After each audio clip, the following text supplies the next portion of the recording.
Hello, and welcome to the Permaculture Vine podcast, where we talk about permaculture, people, and projects. So we're on Facebook, YouTube, Instagram, various different channels. Uh, Thanks, guys, for joining us. So this is our monthly with Permaculture Canada, and today we have a special guest. Welcome, Sean. Yeah, glad to be here. Love seeing all you guys Um, here. and for anybody who doesn't know us, we'll just go around and give us a quick intro. I'm Cormac Harkin from Vine Permaculture. Lindsay. I'm Lindsay from Permaculture Canada and Arma Garden. I am Graham Towerton with Permaculture Canada. And I get to be the guest today, Sean Stanton with Roots and Culture. That's great, guys. Thanks very much and welcome again. If anybody's got any questions in the audience, just put them in the type them in and we'll get them. So today we have an update on what everybody's doing. We're going to be talking about the wildfires and how permaculture can play a role in helping people mitigate against wildfires. Ask us anything again if you have any questions, and then just what we're up to next month. So who wants to go first on the update? Oh, I'm hearing from Sean as well in the last 15-20 minutes about Sean's new venture. So we'll just start from an update from ourselves.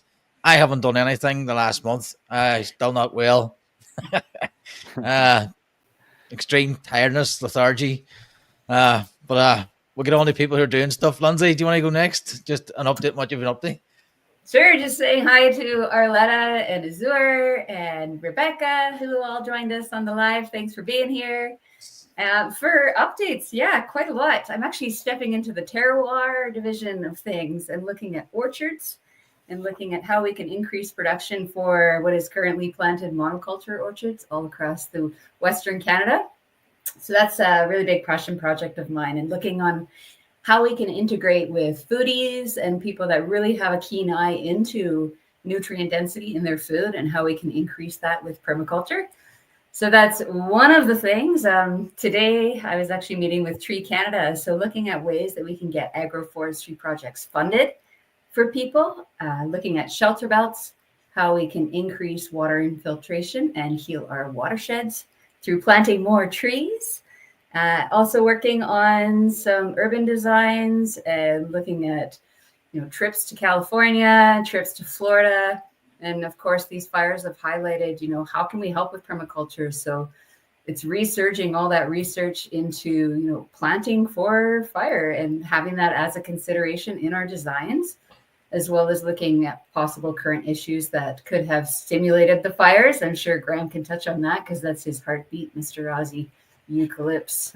You can talk on that one. But yeah, that's us in a nutshell. I'm just going to touch on a few projects, and those are my top ones. Thanks. I'll go next then. So yeah, January is actually turning out to be a pretty busy month for me. Normally it's not. I like to hibernate in winter, but this year I'm inspired to get a lot more done with a lot of encouragement and help from Julia Fouty, our farm manager and fellow permaculture designer. So we've been doing a lot of indoor and outdoor construction work. So planting season is obviously still a long ways away.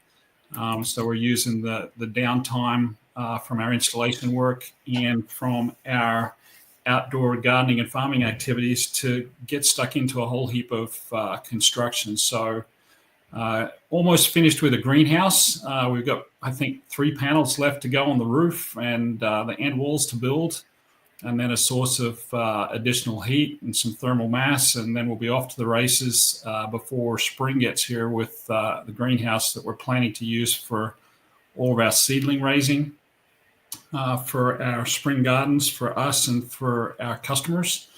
And then I put a wood stove into my workshop in the barn, in the big barn, the world's largest man cave. If you follow me on Instagram, you'll see pictures of that. Got some more lighting put up.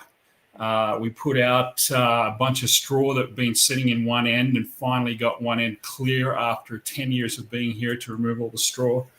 Then we've got attic work. I was on a podcast with Scott Miller of Thriving the Future. So that was a bunch of fun. And then we've been walking around and observing and interacting. One of the little principles of permaculture that Julia has encouraged me to always do. And wintertime, we've been observing all the different animal tracks and doing things like understanding their habitat and what they're using during the winter months. So that's what we've been up to in a nutshell. Can talk on detail on any of that. And then we've got a lot of stuff in front of us in terms of new activities that we're planning for January. The seedlings I mentioned, we're going to do some aeroponics work. We're going to do 3 different types of systems there for testing them out. Some presentations to a local nursery or 2. Some customer meetings in different locations. Like Lindsay had said, headed out to California and Florida, but I've also got some new customers to meet in Indiana next week. And then a big project to think about on the solar farm around me. So that's, I guess, the overview, and then we can talk in details. Great stuff. So welcome to Brickazoid and Family Permaculture as well. I've just joined on the Instagram feed. You're very welcome. Sean, do you want to tell us what you've been up to? Well, we can hear about your, we're going to give you a good in-depth at the end about your I'll new give you a venture. brief update where we're at. Yeah. January, I usually like to kind of be hibernating at this time too. I'm usually a busy farmer or HVAC tech as well. I'm homesteader and HVAC business owner, so I'm usually pretty busy through the summer. But we're ramping up operations here with our whole family, starting a new business called Roots and Culture. Just launched it Sunday with Our Future with Matt Powers, that online conference, and that went really well. Yesterday marked, January 15th is usually when we start getting serious about garden planning and getting our onion seeds in our greenhouse and stuff like that. It's my youngest boy's birthday, so we were eating cake instead. So, but yeah, no, I'm just excited to be here. I've been constantly networking and just, Cormac was generous to invite me here and talk with you guys, and very excited. Awesome. Good to see you. Yeah. Likewise. So I'm supposed to be doing some onion seeds and stuff. I haven't got around yet. So what are you all doing in the garden at the minute, if anything? Nothing for me. I ordered some Evans cherries this morning, so I got my berry bushes, my orders in, but that's it for my department. Canada, I'm under snow, so. Got to get those orders in. Yeah. For us, we still have snow on the ground melting. So I have some row covers with carrots in the bed. We're still harvesting. That's about it in the garden. We got the greenhouse going. It's full of perennials too right now. So I got to make some space for our seedlings. And January is always exciting. This is like, I always think the new year is really we're approaching the new year in my world in spring. So energy is just starting to build for us around here.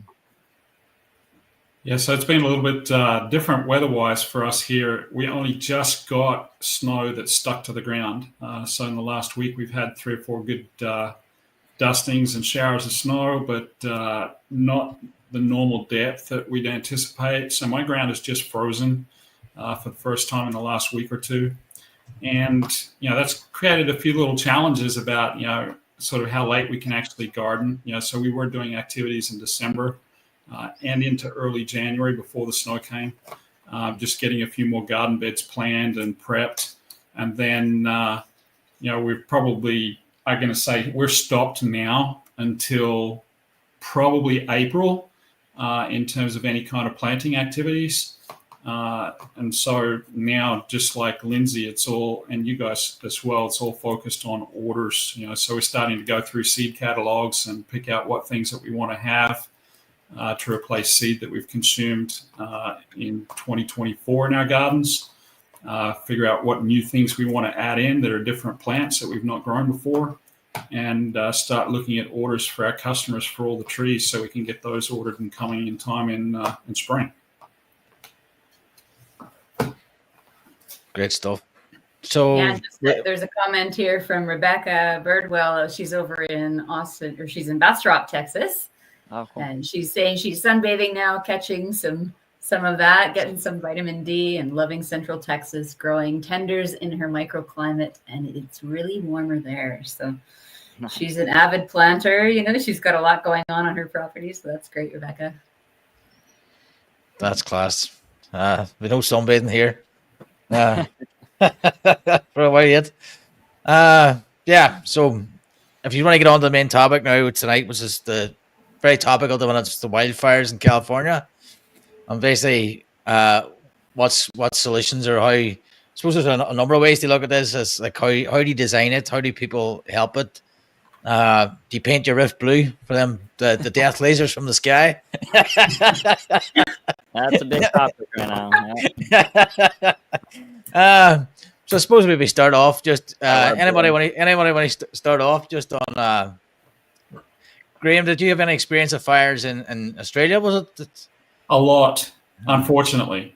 Yeah, so in the entire 37 years that I lived in Australia, and since then I've seen so many different fires. It's usually every year to second year that we get some kind of major bushfire taking place in some part of Australia. As you can understand, it's as large as the United States if you don't count Alaska. So it's a very, very large geography. And probably 3/4 to 4/5 of it would be classified as some kind of fire danger zone.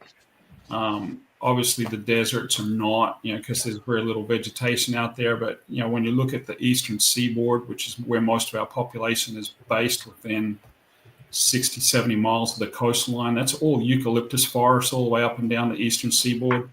Southwest of West Australia, the same thing. The southern parts of Victoria, South Australia, the same thing. And so bushfire is a common occurrence, and one word, eucalyptus, and that could be a whole topic of conversation in and of itself in terms of its fire cycle. And it's unfortunate in Australia that we've had so many bushfires.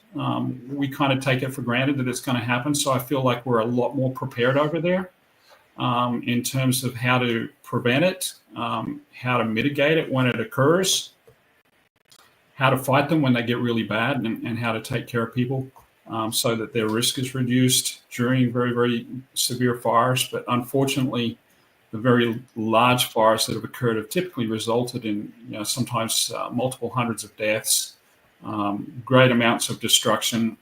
There's several towns that have been completely eliminated from the map at different occasions, including one where I did a design for a couple in Victoria in Australia that their town was one of the towns that literally got wiped out off the map. About 2,000 people evacuated, very few deaths, fortunately, but all of the homes, most of the businesses were destroyed. They've rebuilt since. And obviously there's a big focus in that town and others like it on what to do differently and better in order to prevent or mitigate that risk of fire. So I'll stop there and just say that, I do have a lot of experience with it. And we can chat more about, what that means over here in this part of the world. So, right, I don't really. I live in an urban area, so for me, fire isn't a problem. But I would look at it. So you have mitigation, what you can do to prevent it, what happens when it occurs, and then the clear up. Does somebody want to start with mitigation, what you can do, and how would you design that in as a designer into your properties? Yeah, sure. Well, I dreamt about this last night, so I'll queue up on that one. I was in my dream, I had this lilac and I was planting somebody's design that I had designed, and I had this lilac in my hand, and I was like, well, what am I going to do with this lilac? So I'm looking around the property and trying to figure out where to put it. And as I'm walking around the property, I'm noticing like how close everything was to this property. There was tree roots right up to the foundation, and I don't know where I was in the world, but that's exactly what it highlighted for me, is like the designs of our current day and how close in proximity we have plants basically fueling these fires in between houses and whatnot, utilizing shrubs for fences and things like that. So thinking about, how close we're planting and how close we're designing in proximity, basically adding fuel to the fire. And of course, it's climate specific as to what it kind of effect that's going to have, and ways that we can mitigate that by increasing mulch and water infiltration around the property and close to the home, doing things like that, and thinking about these, these barriers, these widths between trees, that wind's going to carry and all of that. So that's just one way. Don't plant the lilac right beside the house. Yeah, I did hear that yesterday somewhere. I think it was the survival podcast. They were saying the government recommends to sort of get rid of all shrubs around, but you can actually put shrubs in that won't burn, and that can actually prevent sort of shelter the house as well from any fire.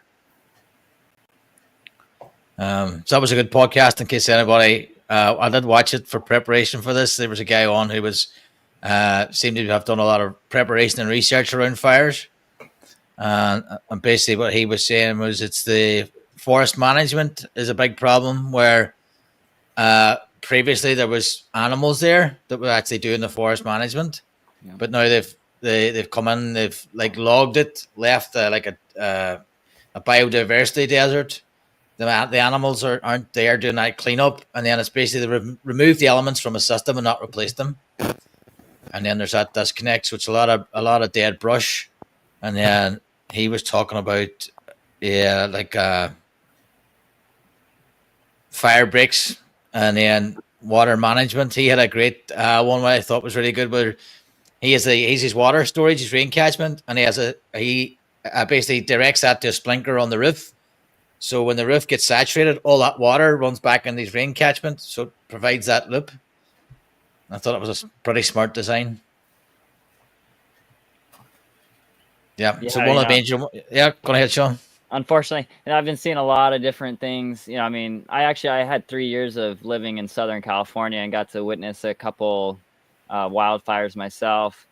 Obviously, they've been getting a lot worse since I've been there. But now, I'm even seeing people like burning all around their property to help protect the fire from actually, like a controlled burn around their fire, which, I don't know if I necessarily agree with that.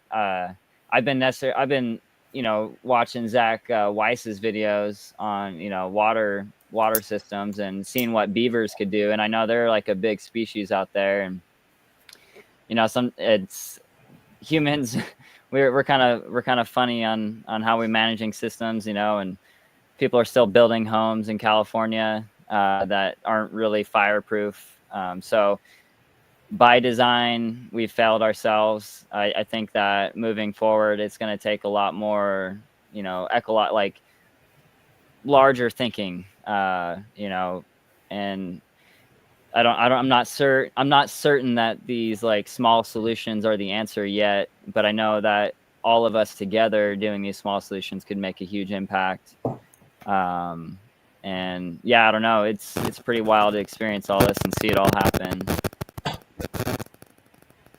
So did you actually experience any fires when you were there? We got evacuated a couple times. I experienced 2. We got evacuated both. And it was in San Diego. We were like in the El Cajon and area. So like just like mountainsides. They were not even nearly as large as what we're seeing now. But I was just getting into gardening then. We had a huge eucalyptus tree in the backyard. I mean, we were definitely, I remember seeing how dry everything was at the time. Most typical backyards in California are, like xeriscapes. So just rocks and, let's see, I don't know what plants they had really. I mean, it's been a while since I've been in that climate. I'm in Missouri now, so we don't have much of a fire issue here. But yeah, it was pretty wild experience. I mean, just seeing all the smoke. I mean, that's another problem. People that are being affected by the fires indirectly through their gardens being polluted by ash from all the surrounding landscapes and homes being burned down. So that's going to be a big thing to be looking at. And highly recommend people getting their microscopes out and soil test. Sorry, Sean, I think your microphone's playing up there. Is it? Yeah, sorry. It's only, Can you hear me now? yeah, it's like spitting. I'm not sure. This might not be the best mic. It's what I got. Yeah, there's some interference. There was earlier today, but it noise a lot worse. It was intermittent. Yeah, sorry about that. Yeah, I was talking about the like indirect effects of the fire that we're going to be we're facing as well. So there's a lot of angles when it comes to this, groundwork with fire, and in all regions of the world. Graham, in Australia, just like you're saying, it's really no different. It's going to take a lot of action, and I'm glad to be here and just offering any kind of solutions or insights or perspectives.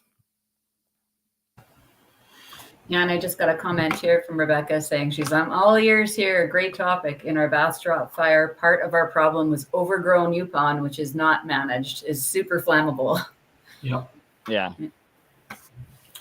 Yeah, I've been there too. It's pretty dry.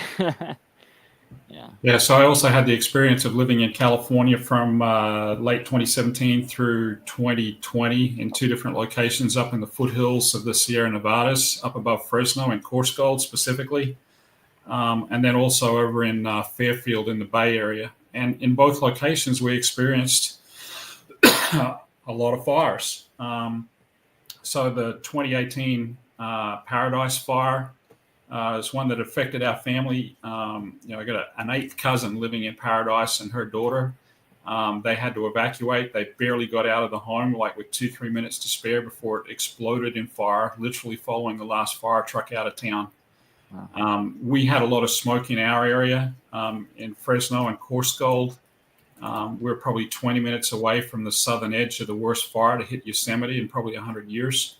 And it was just, devastating to drive through the southern end of Yosemite and see the destruction that had taken place, several redwood groves that had been impacted.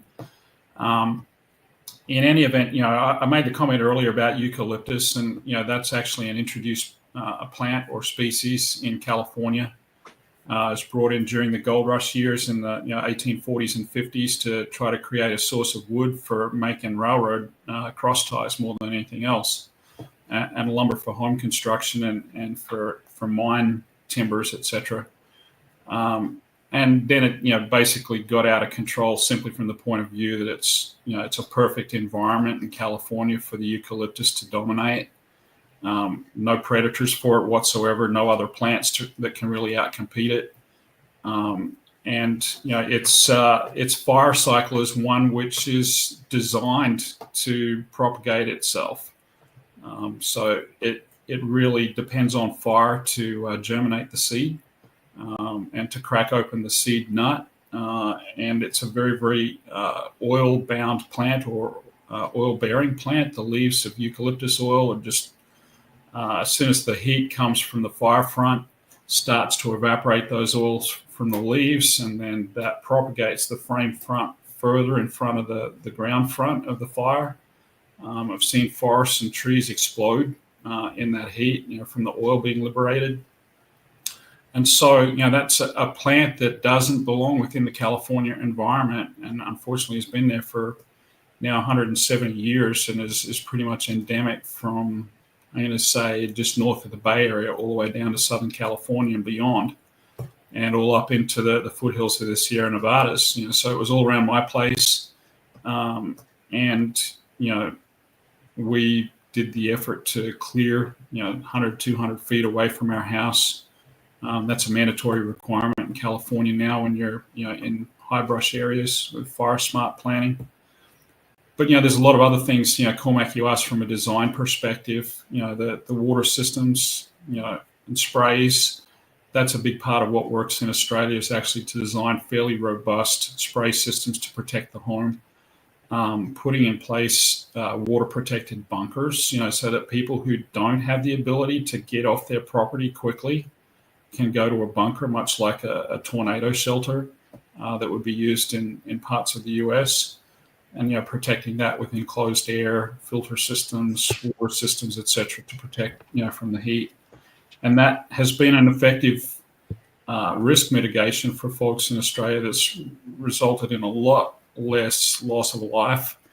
But I think the biggest thing we can do is regenerate the soil so that it's moist and damp. Lots of organic matter to hold that moisture in the soil and keep it cooler. And then the right selection of plants. So from a permaculture perspective, it's understanding which ones are fire resistant, fire retardant, whatever words you want to use, and the ones that are going to help to reduce the risk of fire spreading. Yeah, I might even add plants that attract wildlife that help manage those systems, those hydrological systems, if you happen to be near these water sources, which, in some cases in California, that is the case, but I'm not sure where they're starting. But from a design perspective, we could do what we can do and to help. Yeah, I got a random bit. Can I throw a tangent in there, Cormac? Yeah, of course. Wicked. I think that one value that I'm seeing, and I don't mean to demean anybody's grief and loss. And of course, these are awful fires and people are losing their homes. But I feel like people are listening, and people are paying attention, and that there's an opportunity here to rewrite the stories, right? Like all of this is going to have to be rebuilt. So we have an opportunity here with some very, high profile people, hopefully want to make some decisions towards alternative ways of housing, right? Like how can we build houses? So let alone designing for the houses, how do we build the houses now instead of being, these flammable materials and whatnot? Kindling. There's so many other options. And I feel like this is setting the stage for fireproof housing, right? Like hempcrete and things like that. There's so many different ways we could be building these houses, let alone the planting around the houses. So that's one thing that I'm seeing in all of this, is that it's really highlighting all of these, issues that we do have some solutions for. So hoping that some of these people that are spearheading large movements of people take these opportunities to go down some of these pathways where they can start, let's build differently. Let's do things differently. So that's the opportunity that I see in all of this. I always find it very frustrating when you see like documentaries about hempcrete or other materials and they say this is fireproof, but that nobody builds with it. And it's crazy. Like you're building, and I think it's like, well, if you're building wooden structures, with paper plasterboard, highly flammable materials, doused in chemicals that still go up anyway. Yep. And it's like, why not use the natural materials? And it's when they come out with these solutions, it's particularly sort of another tangent. When they started on about climate change, these fires, climate change, it's like, well, you're not building right, you're not looking after your land right, you're not doing all these things right, but then you're just having this one, like sort of the big demon word, and let's tax everybody to fix it instead of actually finding these solutions and finding the building materials that you can not mass produce, but you can build a lot of houses with and be fire resistant. That are also permittable, because that's a big issue too. Fighting permits with the city and building in the different counties, different codes, different states, different countries, and the solutions are available. I know here it's the case where people try to build eco homes, and it's like, no, that's not. You almost have to rip up the book and start from scratch. But the same people who'll tell you, no, that's not against our code, will be the ones out promoting the environment the very next day and telling us we should all do all this stuff or we're all going to die. It's like, well, just let me build an eco house that I have no electricity bill. I use the natural light. I use natural materials as fire resistant and all these things. So I would hope to be an opportunity, and as you say, it's with a lot of famous people, a lot of influential people, getting the message to them that there is alternatives. I don't know. I'm not sure. Hold up much hope. Some examples of some good things that have happened though, and so one of my favorite methods of construction, that mainly has served us well in Australia is straw bale housing. Because we're second largest producer of wheat, and we have a lot of straw left over. So straw bale has been a thing now for probably 40 or 50 years, and that's a good one that if it's done right, with straw bales and properly enclosed with a good, stucco render on it, has been demonstrated withstand up to 2,000 degrees centigrade, blow torches on it, and just barely crack without catching on fire. And because there's the displacement of the air within the wall, even if that does crack, then you're getting charring, not flames, not burning. And so that's one that's been proven to hold up to fire from a fire code perspective. And I think it was the city of Austin in Texas that was pretty proactive about allowing this to occur. They brought it into the building code and created a separate construction code for straw bale housing and demonstrated, the fire resistance of it, as the basis for bringing it into the fire code. So they don't really care about what material that you used, as long as you could demonstrate it will withstand a 3-hour fire rating exposure, which is the actual standard that's set by the National Fire Protection Agency. So, once they could demonstrate that it could achieve that 3-hour period, of fire resistance, then that's what got it through the code. And then they implemented it to allow people to construct with that. I believe it was City of Austin.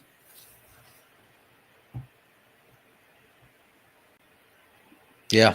So, so we have mitigation. And another point that was brought up in that podcast and I never thought about was the damage that's left after these fires because of all the stuff that's in the houses and the heavy metals that went into the ground and the asbestos and all these things. I never even considered that after a fire. Yeah, I mean, it's a plastic city. It's, a lot there. Lindsay, have you a few comments there on the Instagram? Yeah, the borax, the mycelia, right? Like, I feel like the solutions are there too for that sort of thing, right? And it's just, we're just at the cusp of learning all of these things. Like, the solutions are there. So, now it's another time there for the mycelia to rise and say, hey, look what we can do. And, I'm hoping that we'll see more of those solutions come out from people like Peter McCoy and, Paul Stamets. I'm sure they could list 10 off the top of their heads right now, to help with all of this regenerative, soil remediation that's going to need to take place. So I'm excited to find out about what it is. It's like, it's all there. It's all there. Everything in nature shows up when it needs to. So we just got to show up and learn from it. Well, we're all permaculturists here, so we also understand that we've got an array of plants that we can use to bioaccumulate all of these toxins, especially the metals, right? So when you think about a lot of these homes that were built, as many as 100, maybe 120 years ago, some of them, where there might be lead pipes in the building, so you've got risk of lead contamination. Who knows how many different metals there are in the different construction materials used for a home. But certainly we've got an array of things that we can plant that can help to reduce that risk in the soil. Maybe some of those even dried to create bales of straw to build the next home. Exactly. One solution they what was that, Sean? Just a pipe dream. Yeah. Would love to see it. So one solution they had was a sock, what they call it, a straw sock. Oh yeah. It was basically they put it around their cars and their homes, down off contour, and basically the straw soaked up so as it rained and all the junk had washed off the house, that this sock effectively soaked it up. It was like a carbon. Yeah, biochar. Carbon. I think you just used hay or straw. Oh, I see. Okay. Yeah, and just because that's what they had. But if you had biochar, something, and it's just basically filtered the water running off there. That's what I thought was another great idea. Yeah, I've been seeing that actually being, even in California right now, being placed in the storm drains with char specifically to help kind of filter out those particulates. Well, there's going to be a lot of runoff. Their monsoon season, I mean, they're about to get a lot of rain here in the next, few months. So a lot of work to be done. Yeah. Well, at least there's solutions. Yeah. Absolutely. So, anything else on fire before we move on to interrogating Sean here? Yeah. No comments here. Right. I got no Sean. comments. Yeah, what is it, Sean? I said I got no comments. Yeah. No comments. So, Sean, do you want to take it away there and just tell us about your new venture that's coming up, and the three of us will just ask you questions as you go. Yeah, absolutely. Yeah. So my business I just launched Sunday, like I was mentioned earlier. I got to speak at Our Future, presenting on a lot of topics that I hope to inspire us to come together and work together on some of these solutions. And we're all facing this together. Even we're all here from different places all across the world, and we're still talking on these topics. And so my work with Roots and Culture is to really inspire, educate, and empower others to take on these more like regenerative and holistic modalities to all of these problems of the world. So, I mean, we have the solution. So it's just about taking action. And I'm just getting launched. I'm in the midst of crowdfunding. This is actually going to be an ongoing crowdfunding. I like to call it a crowdfund for the regenerative economy. So everyone that gets involved can, whether educators, speakers, I'm actually working with artists and musicians that want to get behind this movement to generate donations. And half the donations going to benefit the speakers and performers. And then the other half will go to what I'm calling the Regenerative Fund, which I hope to actually help fund groundwork initiatives, whether it's indigenous-led projects or regenerative citizen scientist projects. And also another one that's really important for me is like family and community scale regenerative farms. And all of this work, is like acting as a hub. I see actually these family farms, community farms being a central hub for people coming together to gain inspiration towards these regenerative works that we need to really tap into to get towards, to work towards these issues that we're facing together. And so it's going to be, it's just getting started. We have a lot of work to do. I plan on initially getting my operations crowdfunded to finish writing my book.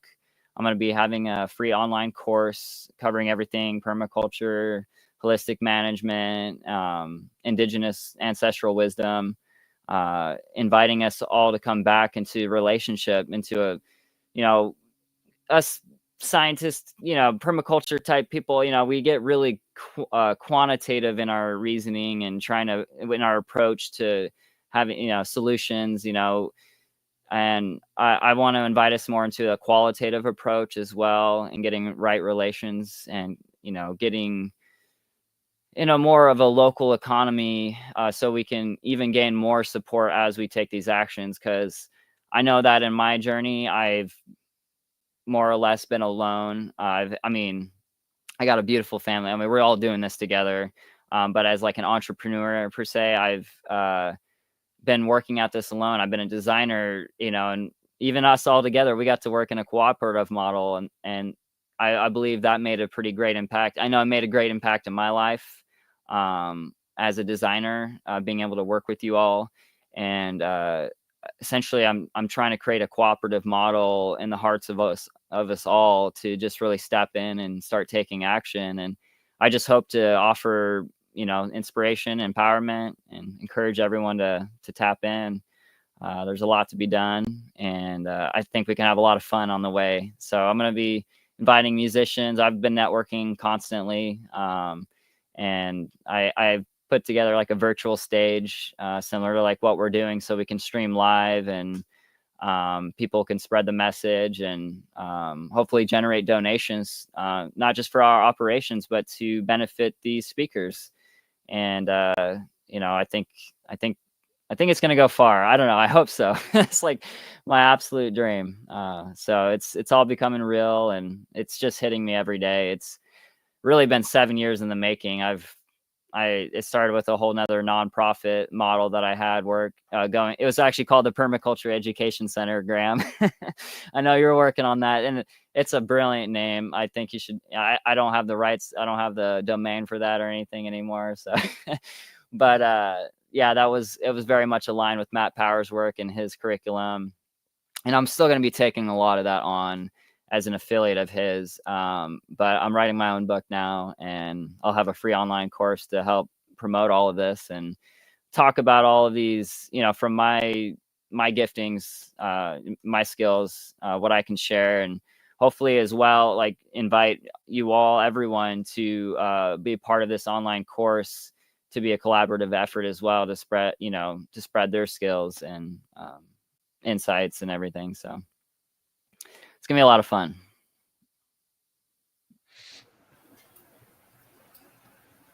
Go ahead, Graham. I was going to say, what do you define as your sphere of influence? Is it global, local in Missouri, all over North America? What's your territory, so to speak? You mean with Roots and Culture particularly? Yeah, it's a global thing. And I've gotten inspiration. I mean, like I said, the last year or two, almost 2 years now, is where all of this has really been shaping with Roots and Culture. I've been, I'm a father of 3, homesteader. It's been an incredible journey. I've faced so much hardship getting to this point. It's insane. I'm happy to be here. And so I do plan on having a global reach. I have people from all over, like an incredible amount of people from Africa actually reaching out for donations constantly. About just about once a week, I have someone sharing some sort of GoFundMe or something like that. So I've always wanted to find a way to actually help them, even though I have $3 in my bank account right now. Like, you know what I mean? Like and people are asking me, like, I'm like, I would love to give you money. And so, in a way that the inspiration came from that. But ultimately where my heart's at is going to be my region. And I'll be talking about in my book what I call the regenerative food circle. And that, in agriculture, it's typically looked at like, a local food economy is usually like a 300-mile radius. And I'm kind of looking at that same model as far as impact on a local regenerative economy with farmers. And so I'll be actually, and through my work, I'll be featuring a lot of the success stories from my area through like a set of docuseries and interviews. And Cormac inspired me to get on a podcast maybe. So we'll be sharing a lot coming from home. And we have a demonstration site here. I'll be inviting people. We have local chefs. We'll be doing a lot of farm to table events, and we're a band as well. So that's where all the music inspiration came from. Like, I just wanted to blend my worlds. I have a twin brother who is a music producer. He does everything music wise. I get to just help. I get on stage and I play, and I did create the actual concept of our band, which is called Seventh Fire, and it's based off the Seventh Fire prophecy, which is giving us a choice right now. And I believe this is the time. This is where I think the prophecy is coming to play. I've made a choice, and I've chose the abundant path, and I want to share it with everyone. I want to invite everyone. And that's what we'll be doing through our music. And so we have a platform now. So it's coming from everywhere, Graham. I just, I love everybody. I just put my heart out there, and, I'm going to be as vulnerable as I can. And I just want to see a better world for my kids. Yeah, that much you always have done. You've got a big heart. There's no doubt about that from the times that we've interacted, and, the way that, you've shown up with your customers that I've seen you do as well. So thank you. Congratulations first on, starting your own business and for stepping out to do that. And I know you've gone through a lot of hardship to get to this point. So well done. And certainly from my perspective, I wish you all success, as I'm sure does Lindsay and Cormac, and everybody that's out there. Sean, I was hoping actually if you could just verbally say, since we're streaming to six different channels, maybe you can drop in the chat and just verbally say, where can people find out more information about going to your GoFundMe? What's your website title? So I actually don't have a GoFundMe. I'm actually, the platform is it's through PayPal. So, I'll give it that. But Roots and Culture, which is actually, I couldn't get that domain. It's like $13,000. So that actually helped me create a title of my book, Roots Create Culture. And a lot is stemmed off that. There's a whole story there. But you can go to our website, Roots Create Culture. It's going to be an ongoing crowdfund for all of us. It's, you know, I know we're going to be crowdfunding for our operations, me getting the book out there and the course and these docu-series and all. I mean, there's going to be a lot of stuff going on. I hope to get to this full time so I can network with people like you guys, educators, musicians.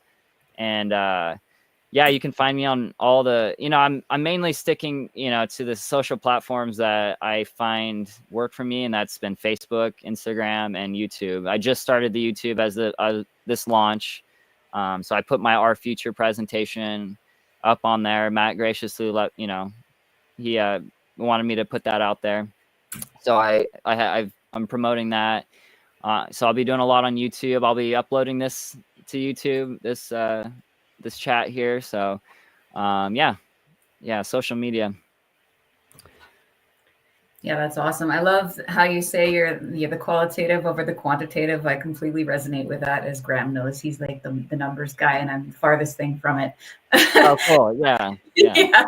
And the music infiltration also, right? I'm also a musician, and I see there's cool. so much overlap in this, right? So we're throwing an introduction to permaculture weekend out at my friend's house. He's got Eighth Fire Innovations. He's a hemp builder. Eighth Fire. So Eighth Fire. That's cool. Yeah, and we're gonna have a music festival as part of that weekend, right? Like, because it's inherently part of it, right? You're going for a weekend. You're gonna all get education together. You're going to have music at night. We're going to have, you know, campfire songs and all that sort of thing. But then the people that are there from the music festival on the Saturday night can get an eye into what we were doing Friday, Saturday for the education, and can contribute to the project on Sunday as part of the installation of the project that we've designed for the education. That's amazing. So it's a great way, like it's this gateway bridge where you can just, you know, introduce people to permaculture through, you know, hey, here's some of your favorite musicians. You want to come for the music, check out how awesome life is when you get your hands in the soil, that sort of thing. So I see there's like that natural progression. And I think it's amazing. Like, I love your heart that you're just doing this because you love it and you've been at it for a long time. And yeah, congratulations on everything that you're bringing together here for your non-profit and also seeing that in, right? I have the same request, you know, from all over the world for money for projects. And so there's a huge need for that. And, you know, that there's other people that are working that maybe are super financially stable and acting like Robin Hood for the people that, you know, can't afford these projects. So it's just lovely to see that there's so many people that want to do this kind of work where they're creating designs for the people that can't even afford the designs to restore their watersheds, provide food for the people. Like, that's amazing. Thank you for the work that you're doing. Absolutely. Thank you. And I do want to note that, you know, if you go to the website, I have a pretty creative little timeline to kind of show where all this is going. And I do very much intend on having an actual in-person Roots and Culture Music and Arts Festival. Hopefully next year, if everything goes well. And that'll be like a kind of, I want to scale it out regionally all across the world. I want everyone to take on this model. I would prefer it to be a free festival. I would love for our organization to be able to pay all the artists and educators to show up at these festivals so that all the money that is in exchange at these festivals is through the vendors and the farmers that support it with their food and just keeping the economy of it all localized, you know. So a lot of traveling musicians are, you know, that's actually where a lot of my inspiration came from, was the struggle as well with musicians and artists. They're very parallel. Farmers, we're all like, us creative folks, we're just really struggling in a lot of aspects. And I've seen how traveling artists really struggle. So I wanted to give them an opportunity to stream from their home and hopefully make an income. And I like to call it a perennial income because it'll be an ongoing crowdfund, and we'll be putting all of this on our YouTube, every presentation, performance, all that. So it'll be a lot of fun. So then, you have more information on this on, are you doing a live on Sunday, aren't you? Oh yeah. So yeah, this Sunday, time to be announced. And to be just totally honest, I haven't even put together my presentation. I'm going to be extracting a lot from my website and stuff. So I'm not too worried about it. It's going to be, a total live format. I'll be essentially kind of presenting, my story and a lot of the, in more detail what we've just been talking about. And then I'm going to open it up to a full open discussion and Q&A. And, I want feedback from people. This is totally open. I'm not attached to any way of doing this. I've built the website. I've done everything. Like, we have a social platform. If anybody wants to get off all of these other platforms, we have one built in-house. I'm working on getting an app, hopefully a TV app so people can stream on their TV, like these performances and workshops. And so I'll be going into more detail on Sunday with all of that. And so I do invite everybody. I'd love to see all three of you there. It'd be great. I'll definitely try my best. And for anybody listening later on, we'll try and if you go to Sean's Facebook page, what's your Facebook page, Sean? Well, right now, most of the action is just my personal page, Sean Stanton, on Facebook. I just started, as you guys know, the algorithms are constantly, fighting us. So, but you can follow us at Roots and Culture on Facebook. I'll probably get a group going there soon. But like I said, we have a social platform. I would love to see a lot of action on there. People sharing their stories and hopefully sharing solutions for the California fires, and hopefully acting as a platform for people to really just act as the mycelial network, if you will, and they can tap in and start taking action collectively. That all sounds fantastic, Sean. A lot of work's been done that, and I'm looking forward to seeing you make a success of it. Yeah, thank you. Yeah. Thanks for sharing that, Sean. Have you any other questions, Lindsay and Graham, for Sean? Where are you?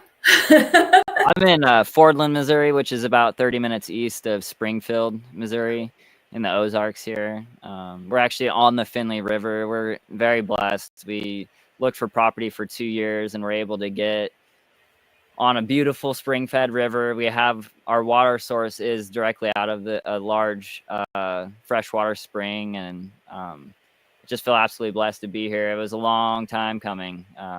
We just left Kansas City 4 years ago, so this is the slowest project. I built 10 farms up to this point. Well, 9 farms. This is our 10th farm. This is the slowest going one, and I'm so grateful for it. And I can't wait to invite people here and hopefully have retreats and stuff. So invite you guys here. Yeah. That would be nice. I'll take you up now. I'm planning a world tour of America. Yeah, right. Bring it, Cormac. Bring it. Our continent awaits you. Yeah. As long as you let me back out. No, we might keep you here. Yeah. Sean, that's great. So I suppose now it's what's in the pipeline now for the next month for everybody, garden wise, work wise. Lindsay, do you want to go first there? Sure. I've got 2 designs I'm going to be wrapping up. I just finished recording an 8-week course for a designer that I'm mentoring. So looking at my part 2 on that one. Wow. Oh, there's so many, Cormac. My brain's just like, oh, what to talk about? To-dos. What to talk about? Those are the major ones, really. And yeah, just a lot of networking with home people right now. So I've got a bamboo architect. I've got a rammed earth builder. We've got a hempcrete builder. So because it's on the brain, right? They're all like, whatever you think about, you attract. So talking to a lot of those alternative home builders, Earth in Hand, Scott Howard, always talking back and forth with him. Yeah, that's all I'll say right now. I'll pass the ball. And I'll catch it. Right. Okay, so probably 2 biggest ones. Lindsay mentioned a trip to Florida that we've tentatively got planned for February. And I'll probably be the organizing person for most of that. There's a lot of customers that I've got down there to go see. So, being a month in advance and starting all the planning for that activity and trying to hit 10 or 15 spaces in 10 days is going to be a bunch of fun and challenge for all of us. And then my biggest activity that's just come to the surface, I mentioned the solar farm. I've got 40 acres of land that I can access at no cost for potentially the next 30 years. And I mean, it's a huge, big opportunity, and I want to grab it with both hands. And so it's really now the project manager of that site has asked me to put together a proposal for what I want to do to manage that 40 acres and potentially also move towards the vegetation management aspects inside the field, which would be another 160 acres. So there's a great opportunity to do something very, very different and special with that particular solar farm location. And so there's a lot of resources needed. Lindsay and I have been very, very good about speaking the vision and manifesting stuff. And, so I'm trying to manifest now all of the human resources, all the great peeps to come and help with that. And then also the financial resources that are needed. And then, obviously working with Lindsay on this, to come up with a conceptual plan and, how we can present it to the township so we can change the ordinance that's very restrictive, presenting it to the management of the company itself, which seems to be pretty progressive in terms of how they're managing some of their other investments. And so it's really trying to put like 5,000 piece jigsaw puzzle together and starting with the sky instead of starting with all of the easy recognizable bits. So that's my landscape, literally right outside my window here, where I'm hoping to make a big change. Wow. Sean, what are you up to next month now in the garden and on the homestead? Yeah, so I actually just met with my neighbors. We just got new neighbors, beautiful young couple, just actually our same age. They got a 5-year-old. We were just talking about it all last night. We're kind of building a village model here and collectively working on our garden spaces. I very much take on like the market garden approach, very similar to like Richard Perkins' work or John Martin Fortier. So, I've had a lot of experience in market gardening. We're going to be growing a lot of bulk crops. So right now we're just like in the plan phase, like what do we want to grow? Figuring all that out. I've had logs from all the years, but again, that was for like market production and maybe a lot more diversity. I plan on actually breaking ground in like other smaller spaces, like in, like I said, we bought a big piece of property and built our own community. And so our backyard's just been a blank slate for the last 4 years. And I want to do more of like an urban-esque, like raised beds. So we're going to be doing a lot of bulk crops. We're going to be doing in our market gardens, I should say. And then working on these smaller garden spaces for all our herbs and teas and kitchen garden, if you would. And then, so planting stage, breaking the ground where we can. As long as the soil's workable, you get out there. It starts now. So waiting for the snow to melt, getting in the greenhouse, getting some heated trays going for hot peppers and onions and and getting the worm farms like revamped and all that. So just really excited. So this is always like the most exciting time as a gardener. It's like it's all in your head, and there's a lot to say. Honestly, like I've probably said 1/10 of what I'm like actually getting into. I am working on my tree order, all the orders that I need to make, amendments, stuff like that. I'm really wanting to get into soil microscopy. So Matt, I got gifted a soil microscopy book. I hope to take his course. And really dial in our soil solutions here. I've had a lot of experience with it, but I want to get better at it. So I invite everybody to do the same, get planning and, figure out what solutions are going to work for you. Yeah.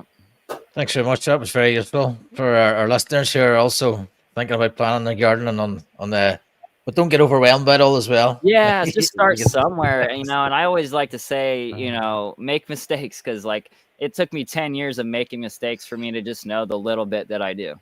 And it's just what it takes. And it's hard to make mistakes right now.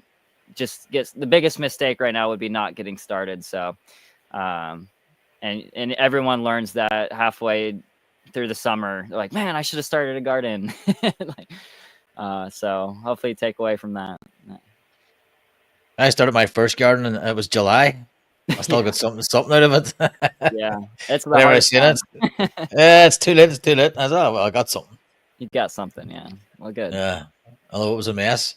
Guys, that's been great. Thanks very much. We'll just go around and say where you can find everybody. I'm Cormac Harkin. You can find all my stuff at vinepermaculture.com, where we have a beginner's blogs, about 40, and also all the podcast episodes. Also a guide on if you're considering like how do you get into permaculture or what courses. There's a good page there of different links of people who've been on the show and the products they offer and services, which is great. And also as well, links there to Permaculture Canada if you want the design. Go for them. So Lindsay, where can people find you? Find me all the social media things, Facebook, Instagram, TikTok, LinkedIn, for Permaculture Canada or Arma Garden, YouTube also. And yeah, you can go to our website. You can book a call with us if you want to do a walk with me program and just have us assess what you need for your property, and we can meet you where you're at and work with you at whatever level you want to work with us. And you can find me at all the same places. It's Lindsay at Permaculture Canada is the tag for most of our socials. If you want to find me personally and see the work that I'm doing locally here in Michigan, it's at Graham Towerton on Instagram. Cool.